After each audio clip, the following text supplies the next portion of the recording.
All right, this one pretty straightforward to explain. Just got to get all the permutations. This is a fairly common one, yet the algorithm that I like to solve this one is pretty complex.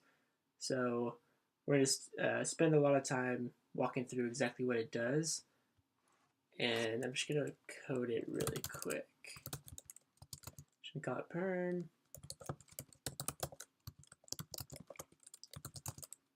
And we're going to define our result. And I know this is going to look a little weird, but we're actually going to put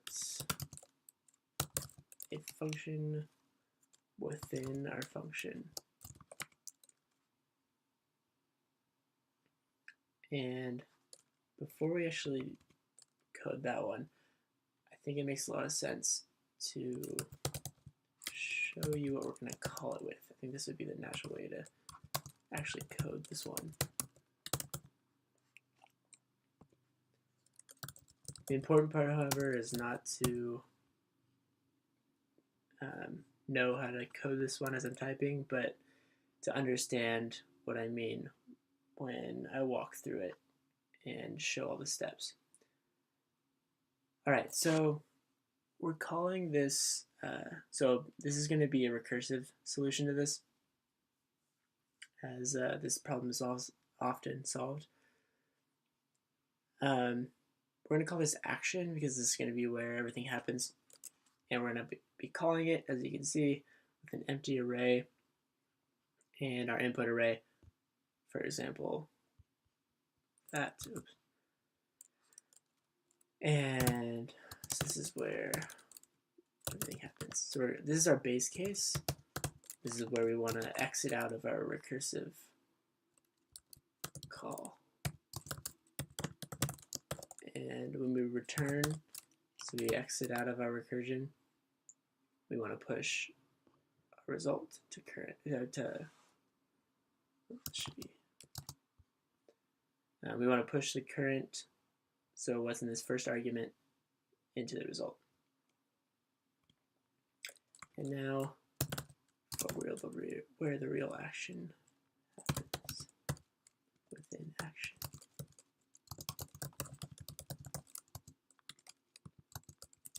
So pretty straightforward for loop here. And there's actually only one more line to this. Pretty tricky line, but I'm just going to go ahead and code it and then walk through what actually happens during this line.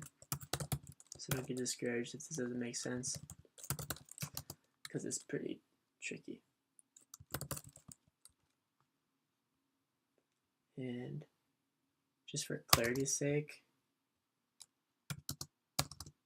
so this is where we're going to call this function again. This is going to be our first argument. This is going to be our second argument.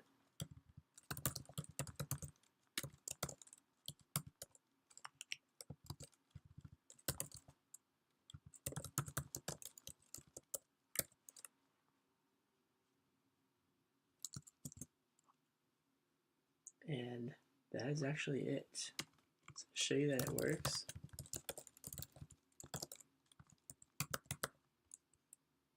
we should get this, which is indeed what we get. So now to walk through this, which is the important part, and the part that I think, even if you wouldn't have come up with a solution on your own, I think it's important to walk through how this one works and sort of, I know you don't want to just memorize it, but I think this one's actually super useful to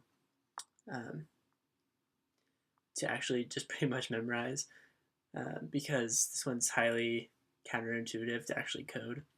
But when we start to make sense of it on the whiteboard, I think is where you'll end up liking this one. And maybe in the end, you'll want to recode this one if you ever come across something like this. So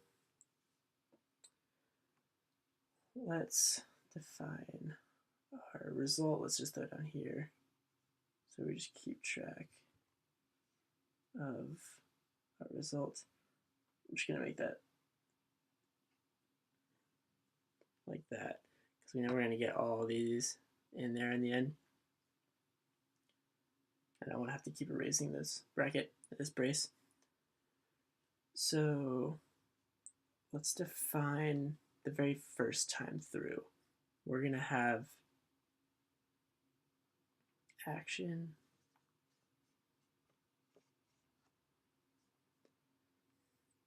and we're going to say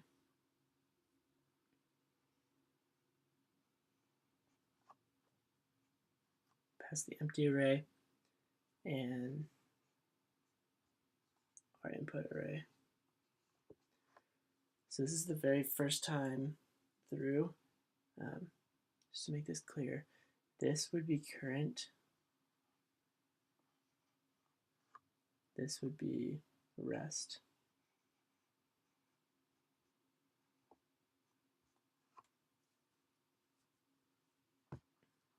Corresponding to here, of course. And let's keep going through. So we're going to pass this because rest is not empty, so it's truthy. Let me get back its length. And then with this for loop, so this first time through, I0.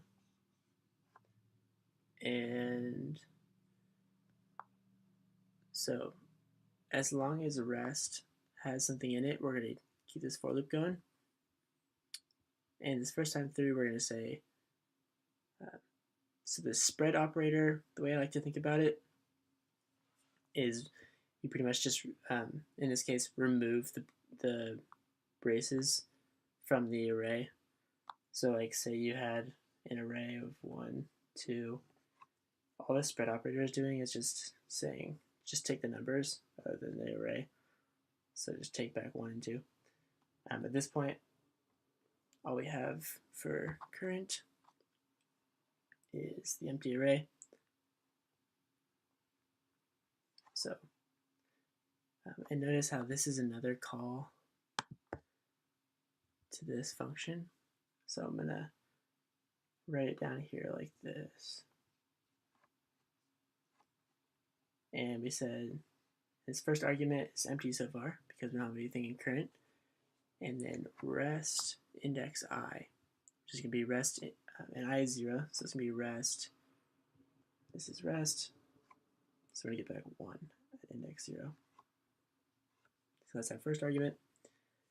And now when we do the slice, and we have the spread operator, the way I like to think about that is we do the slice first, and then we remove the brackets. So same sort of thing. And we're going to say, so rest.slice 0, 0, that's going to be nothing. Rest.slice 1, so we just pass slice 1 argument, I plus 1, which is 1. We get from that index to the end of the array. So we would get back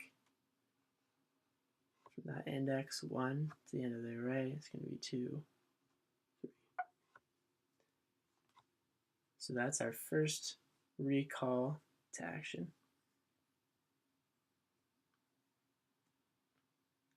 And at that point, notice that we would jump back right up here with our new arguments. Array 1, array 2 and 3. Jump down here, skip this, and we have another time through with I is 0, because the nature of recursion is that since we recalled this, our for loop gets reset because this is our first time through. So if you notice that there's going to be a few, we're going to do this for loop until or while we're still less than rest.length. So this for loop is going to happen one more time. So we're going to have a whole other branch, but we have to do this part of the recursion method first, or this part of the way recursion works is that you have to keep going through until you get another return before you jump back to that for loop. Oops, it should be like that. It's pretty confusing to explain, but yeah, basically, if you just follow the function call, you know that we're going to have to start over with this for loop. So I is 0 again. And this next time we call action.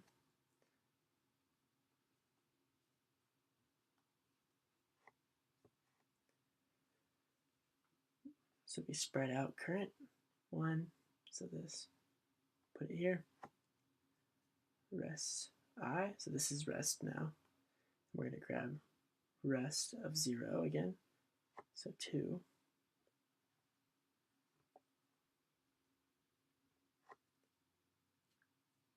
And then we're going to say slice 0, 0 is nothing. And slice from 1 to the end, 0, 1. So 3 to the end, so just 3. And we get there. And we do the same thing. We recall action.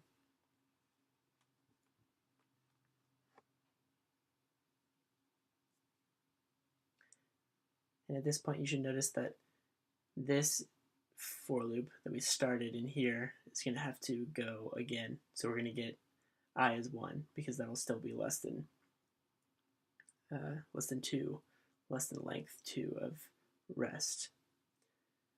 So you can see that this is a relatively inefficient algorithm already, hopefully, but so is the nature of getting all the recursive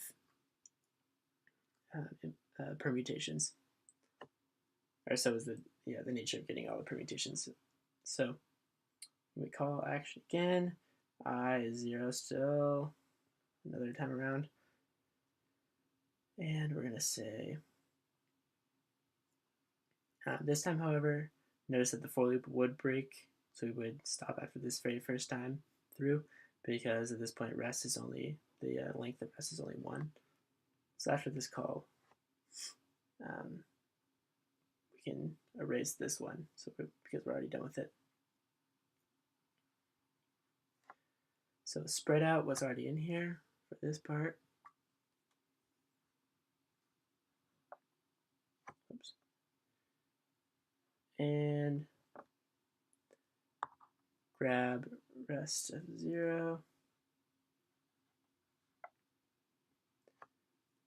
Slice at 0 is still 0. And slice from 1 to the end.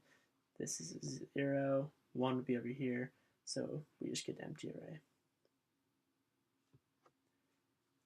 And notice how when we call action again, now finally this will satisfy, or this will return true. So we return, and we push into res, whatever we have in current. So we push 1, 2, 3 here.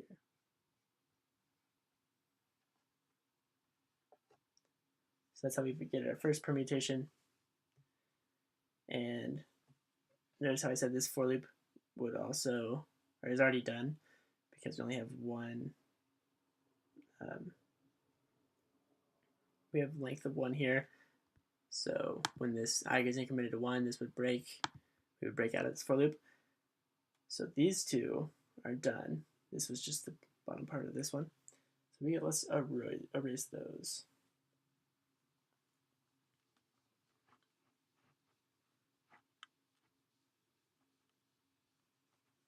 If I had more room in the whiteboard, I would leave those up. Might be a little clearer, but I think this works. Should make the point. We're going to change this to 1 because now, since our length is 2, our for loop needs to keep going. And the nature of recursion means that we just jump back up to this part.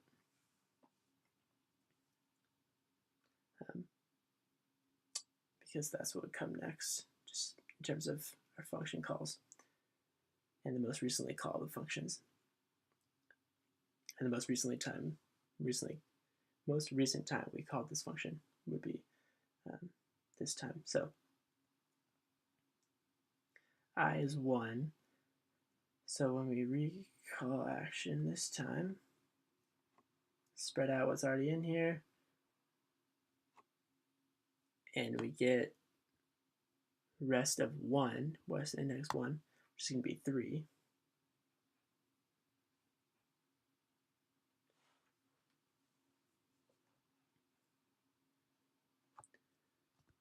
Slice from 0 to 1, which is going to give us 2, because when we slice to here, the way I like to think about it is we just cut off the end of what we slice, so we just get back 2. And slice from 1 plus 1 is 2, so index 0, 1, 2 would be over here, so that's beyond our array, so we would just return 2.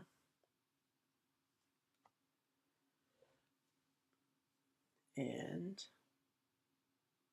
now this time around, I equals 0.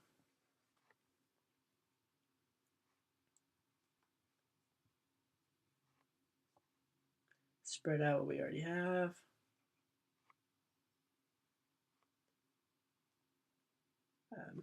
Grab rest I of 0, which is going to be 2.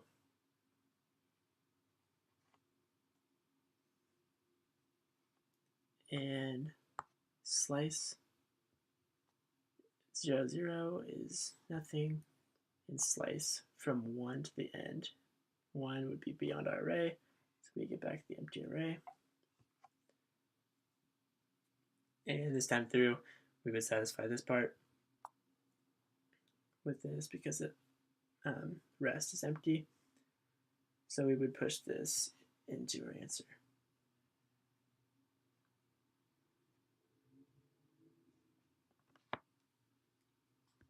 And notice how when I show you the answer, the first two things are, the first two arrays in our result are 1, 2, 3 and 1, 3, 2. Just as I showed you here, so we're doing it right so far in terms of explaining how this one is going. And now we're done with these two.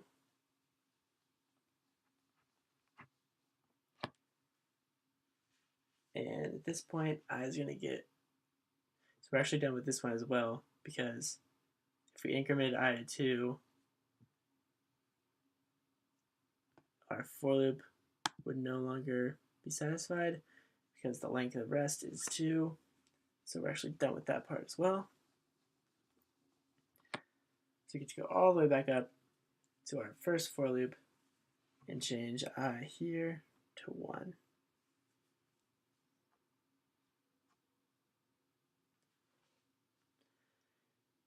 So now we're dealing with this part and we say, or so with this input, and we're going to say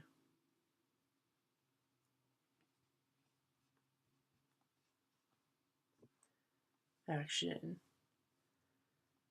spread out what we have, which is nothing, rest of I, so now I is 1, so we're going to get back 2 as our first argument, array of 2 with 2 inside, and slice from 0 to 1, because I is 1, so we're going to get back 1, and then slice from 1 from 1 onward, so 2 and 3. Let me make sure I did that right.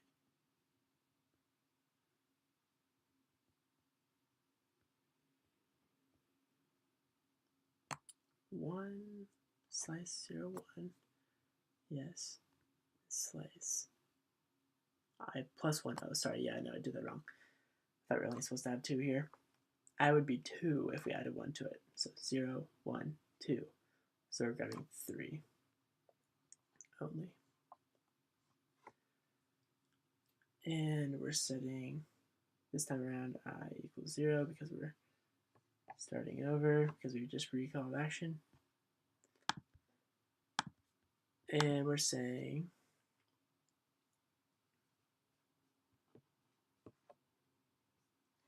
spread out what we have to and grab from rest I of 0, which is 1.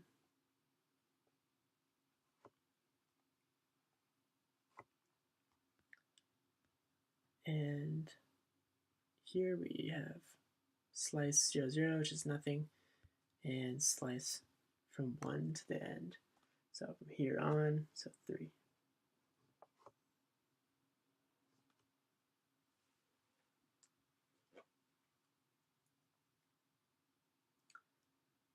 And again, I 0.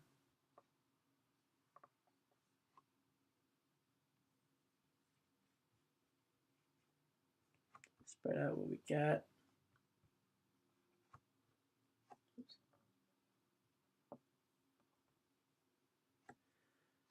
Spread out what we got from this part. Grab 0 from rest.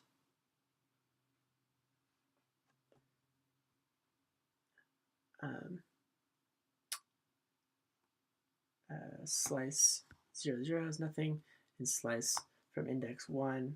We no longer have one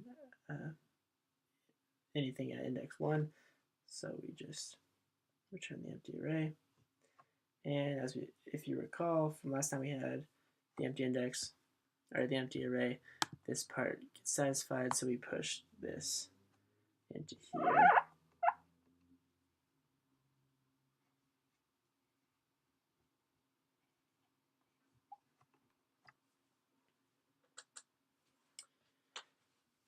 And now we're done with these two, but we need to go back up here and finish our for loop for this one by setting I to 1. And hopefully at this point you can sort of see how this is working. I know it's still probably hard to wrap your mind around it, but basically what's happening, if you've seen how we've done it so far, is as this very top for loop increments I, we grab I and put it in here, then we grab the rest of this array, 1 and 3, in this example, and we slot it back in how it started, and we slot it back into the 2 slots with it swapped. And it might seem like magic. Recursion is really hard to visualize, so hopefully drawing it out like this on the whiteboard can help a little bit. But yeah, if it still doesn't make sense, maybe do this whiteboard thing on your own, because after a couple of times of doing this, it's now finally starting to make sense. And I'm just going to finish up with this one, because at this point, I equals 1, spread out 2,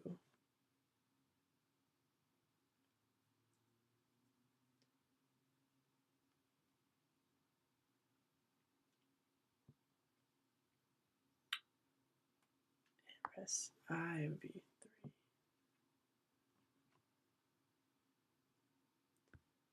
Slice 0 to 1 is 1. Slice index 2 is nothing. And then do it again.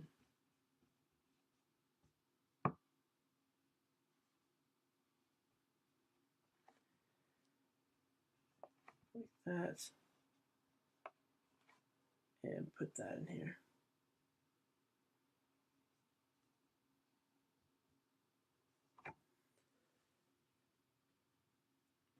So yeah, as you can see, this very outer for loop is going to put, or it's going to change up what number goes here in our first, our 0 index. So as that increments,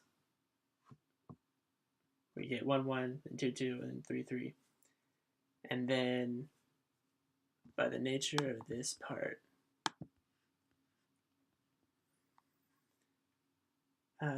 still pretty complicated to me even, but with what's left in this part of the argument, we're grabbing that 2 different ways based on what I is and slotting that back into these 2 parts in order to get all the iterations or all the permutations. So hopefully that makes a little sense, but it's useful to go through these recursive solutions step by step in order to make sense of them, and then you have a better chance of understanding how to write the algorithm, and more importantly, how you could write something like that, how you could write a recursive solution in the future, despite it being really complicated. So yeah, I hope you enjoy this one. I'll just show you if this one works for 1, 2, 3, 4 as well. Oh, and I'll also say, and I touched on it, but this is a very relatively very inefficient solution. I had to look up the big O, but it's going to be n squared times n factorial.